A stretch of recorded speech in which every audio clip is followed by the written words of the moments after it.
Hello ಸ್ನೇಹಿತರೆ, ಕರಿಮಣಿ ಸೀರಿಯಲ್ನಲ್ಲಿ ಕರ್ಣ ಸಾಹಿತ್ಯಗಳನ್ನು ಬಲವಂತವಾಗಿ ಕಾರ್ನಲ್ಲಿ ಕುಳ್ಳಿರಿಸಿಕೊಂಡು ಅವಳ ಅಮ್ಮನ ಸಮಾಧಿ ಹತ್ರ ಹೋಗ್ತಾರೆ. ಅಮ್ಮನ ಸಮಾಧಿ ನೋಡಿದ ಕೂಡಲೇ ಸಾಹಿತ್ಯನಿಗೆ ಅಳು ಬರುತ್ತೆ. ಅವಳು ಅಮ್ಮನ ಸಮಾಧಿ ಹತ್ರ ಮಾತನಾಡ್ತಾ ಮನಸ್ಸಿಗೆ ಸಮಾಧಾನ ಮಾಡ್ಕೊಳ್ತಾಳೆ. ಅಷ್ಟೊತ್ತಿಗೆ ಅಲ್ಲಿಗೆ ಕರ್ಣ ಬರ್ತಾನೆ. ಕರ್ಣ ಸಾಹಿತ್ಯ ಮಾತಾಡಿದ ರೀತಿಯಲ್ಲೇ ಮಾತಾಡ್ತಾನೆ. ಅದರಿಂದ ಕೋಪಗೊಂಡ ಸಾಹಿತ್ಯ, ನೀನು ಯಾಕೆ ನನ್ನನ್ನು ಇಲ್ಲಿ ಕರ್ಕೊಂಡು ಬಂದೆ ಅಂತ ಕೇಳ್ತಾಳೆ. ಅದಕ್ಕೆ ಕರ್ಣ ಹೇಳ್ತಾನೆ, ಎಲ್ಲರ ಎದುರಿಗೆ ಎದ್ದು ನನ್ನ ಕೆನ್ನೆಗೆ ರಪರಪ ಅಂತ ಹೊಡೆದ್ರಲ್ಲ, ಆ ದ್ವೇಷಕ್ಕೆ, ಆ ಅವಮಾನಕ್ಕೆ ನಾನು ಈ ಥರ ಎಲ್ಲ ಮಾಡ್ತಾ ಇದ್ದೇನೆ.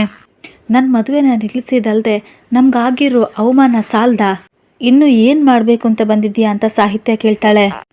ಅದಕ್ಕೆ ಕರ್ಣ ಹೇಳ್ತಾನೆ, ದಯಾನಂದ್ ಅವರು ಮತ್ತೆ ನೀನನ್ನು ಮದುವೆ ಆಗಬೇಕು ಅಂತ ಹೇಳಿ ಕೇಳ್ಕೊಂಡು ಬಂದ್ರಲ್ಲ, ನೀವು ಮದುವೆ ಆಗೋದಕ್ಕೆ ಒಪ್ಕೊಂಡ್ರಾ ಇಲ್ಲ ಅಲ್ವಾ?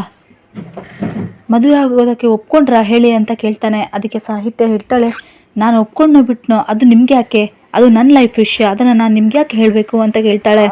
ಆವಾಗ ಕರ್ಣ ಹೇಳ್ತಾನೆ, ಇದೇ ಬೇಕಾಗಿದ್ದು ನನಗೆ. ದಯಾನಂದ್ ಅವರು ಬಂದು ನಿಮ್ಮ ಹತ್ರ ಮತ್ತೆ ರಿಕ್ವೆಸ್ಟ್ ಮಾಡ್ಕೊಂಡಾಗ ನೀವು ಮದುವೆಗೆ ಒಪ್ಪಬಾರ್ದು ಅಂತ ಜೋರಾಗಿ ಸಾಹಿತ್ಯಳಿಗೆ ಖಡಾಖಂಡಿತವಾಗಿ ಹೇಳ್ತಾನೆ. ಅವನ ಈ ಥರದ ನಡವಳಿಕೆ ಸಾಹಿತ್ಯಳನ್ನು ಮತ್ತೆ ದಯಾನಂದ್ ಅವರ ಮಗನನ್ನು ಮದುವೆ ಆಗೋದಕ್ಕೆ ಒಪ್ಪೋ ಹಾಗೆ ಮಾಡುತ್ತಾ ಅನ್ನೋದನ್ನು ಮುಂದೆ ನೋಡೋಣ.